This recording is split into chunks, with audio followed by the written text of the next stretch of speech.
Nowadays, marrying outside your culture or ethnicity, it's widely accepted. But if you're over 40, most likely what's not widely accepted still is religion.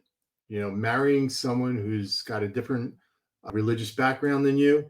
Um, if you're over 40, your parents, that was probably the one stipulation, was to keep it within the same religion.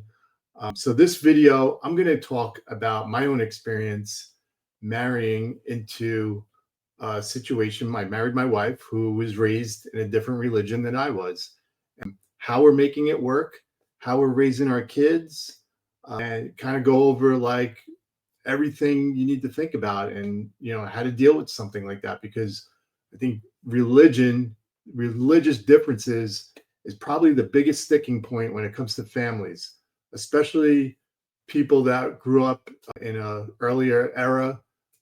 It wasn't highly accepted to marry someone that was raised with a different religious or belief system.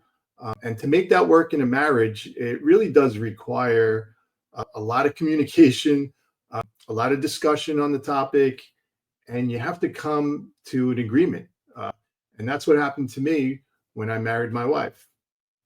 Okay, so let's talk about that. And I'll talk about my own experience with religion, with my wife, how we're raising our kids, what we believe, and so forth. And I'm going to be totally honest and transparent. Some things might challenge your belief, and I hope I'm not going to offend anyone. That's not why I'm doing this video, but I'm just going to talk about my own experience. And if you get something out of that, then great. When you talk about religion, it's probably worse than talking about politics. I'm not into politics. I don't like to talk politics. I probably won't ever speak about politics on this YouTube channel. But religion, I don't mind talking about it. Some people don't. Some people don't like to be challenged or think differently, and that's okay. You could choose not to.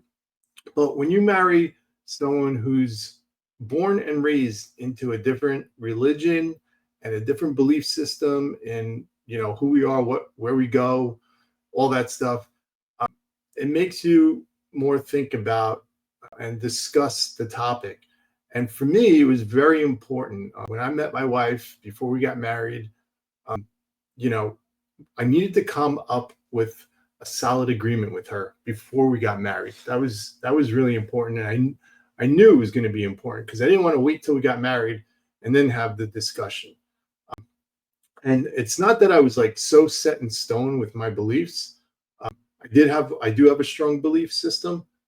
I've kind of, I guess you could say, warped my own belief system. I was raised in a Catholic household. My mom, my parents were both Catholic. So they expected me to marry someone who's Catholic. My wife, on the other hand, she was raised Jewish. And, her father probably was hoping that she would end up marrying a Jewish man. So I guess you could say we both let our parents down. But we're doing great. We love each other. We got two beautiful kids. And we're on the same page as far as our belief system. Now, our belief system is not exactly the same, and that's okay. And I'm going to explain that. So before we got married, I was pretty outgoing about having the discussion, whereas my wife, she wasn't so much of a religious person. She was more spiritual. So she never really liked to talk about religion. So I personally wanted to raise our kids when we were going to have planning to have kids. I wanted to raise them more towards the Christian side. Not that we would not, talk about Judaism and celebrate the Jewish holidays, which we do, and especially with her dad, because that's important to him. And I respect my father-in-law's belief and what he believes in. So, I do expose my kids to both Christianity and Judaism, but on the day to day, we are raising our kids more towards the Christian side. Now, that was an agreement we both had before we got married, so that once we did get married and we did start having kids, it wouldn't be a big issue, because it was a big issue in the beginning. For my wife, you know, she was raised Jewish, but she was never like fully religious. She didn't really, I guess, fully identify with the identity of being Jewish. Uh, you know, that's all she knew. But there was a part of her too that loved the Christian holidays like Christmas and Easter. So she's a very open-minded person. So that helped a lot as well. A little less open-minded, but still acceptant of most people's beliefs too. So that led us into where we are today. Okay. Now, I didn't have a rule for her to tell her, that my wife, that she needed to, what's the word I'm looking for? She didn't have to convert to being a Christian in order to marry me, or for us to raise kids in a certain belief system. I wasn't going to push her into that. That's what our parents did, years ago, and their parents did. They tried to push and, religion and belief on you.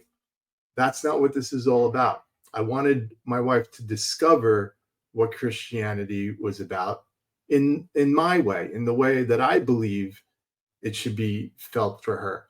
There's certain things in Christianity, if you're not raised in it and you're raised Jewish or in a different religion, it's going to be a hard sell to get someone to totally believe in certain aspects of Christianity, whether he rose again from the dead, whether Mary was a virgin and had Jesus, all those things. But my strategy behind it was, I told her, I said, don't get caught up in the facts. Let's focus more on the message. And I think that really helped her, and guided her into, forming her belief, and really, having an appreciation and a love for certain parts of Christianity, you know, having a starting to look at who Jesus was and his life and what his message was. And now she's starting to appreciate that. We go to a non-denominational church on Sundays. So I've kind of drifted from the Catholic Church just because, well, number one, it's boring. Number two, I was never one to really confine into certain like rules and structure and all those things. I am a little more free with my beliefs.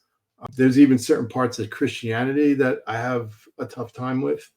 But again, it's really more about the message. And the other thing I was telling my wife was, with Judaism, God came to the Jewish people.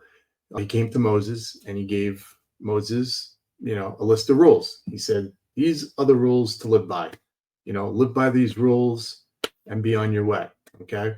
I mean, that's a very simple version. I know there's a lot of other stories about God and people and stuff like that. But the problem with that is in those times, it was still a very dark place. So people had rules to live by, but it was still a very dark, mean, ruthless time back then. So we needed something else. We needed something else to show us, not just tell us, here's the rules to live by, but show us what's the way. How do you live? And that's where Jesus comes in. And that's what his mission was, to show us a real living example of how to live. So it's not about, if you don't believe in Jesus, you're not going to go to heaven. I don't believe in that. I always tell my wife that. I said, you'll probably get there before me. Trust me. And that's what I want to, teach my kids that, religion has structure. There's a lot of good things about religion, but there's also things that have been manipulated and in the past, and people who've used religion to manipulate people. And the other thing that my wife always had a hard time with Christianity is certain lingo. And I have to agree with her on that. Like, there's certain lingo in the religion, old lingo, that I just don't resonate with anymore. And I knew, like, it bothered her, it didn't resonate with her. And one of those words is sin. The word sin has been used so much, and it's actually been used in a negative way with people over the years who touted themselves as religious or Christians. You've seen it, the real strict fundamentalist, 20 wives, you're a sinner, you're going to hell. That doesn't work. It doesn't work for me. It doesn't work for my wife. And we're not going to use it on our kids. We're not going to use fear-based belief system to try to get our kids in line. And I'm not going to do it with my wife. So the word sin, I knew she had a problem with that. So we've decided that we're taking that word out, sin, and we're going to just replace sin with the word, shortcomings, something like that. So things like that we're doing, and it's more about, living by example. And that's what we have come to the table, me and her, in agreement.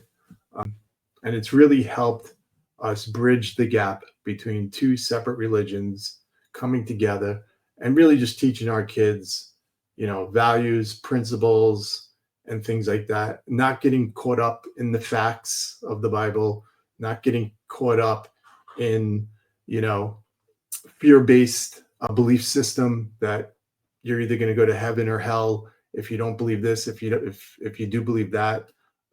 I don't believe that is a good example, a good way of raising our kids. It might be something that you believe in, and that's fine, but it's not going to work for us. And I'm now in a really good place with her and our kids in which direction we're headed. And she hasn't, doesn't mean she's turning her back on the way she was raised, because like I said, she still loves and appreciates her background and those holidays, which I respect too. And we're going to expose our kids to that so that they know, on their mom's side where they come from. But we're also going to use, this way as a guidance in their life. And that's it. So I just wanted to kind of dabble in the topic of religion and mixing religions in a marriage, which can get complicated, especially with families. But at the end of the day, it's not about my family, my family or my wife's family. It's about me and her and our kids as a unit, and that's the most important thing. What everyone else thinks, believes, likes, dislikes, it really doesn't matter. What only matters is that you and your spouse are on the same page with your kids, teaching your kids and guiding your kids the way you want to. But again, it's not about pushing your beliefs on somebody. It's about guidance. It's about principles, values, and how you want to live your life. Hope you got a lot out of the video. If you did, please hit the like button, make a comment. Let me know what you think, what your thoughts are. It's cool. And subscribe to the channel, and I'll keep talking about different topics, whatever comes up. Have a great day.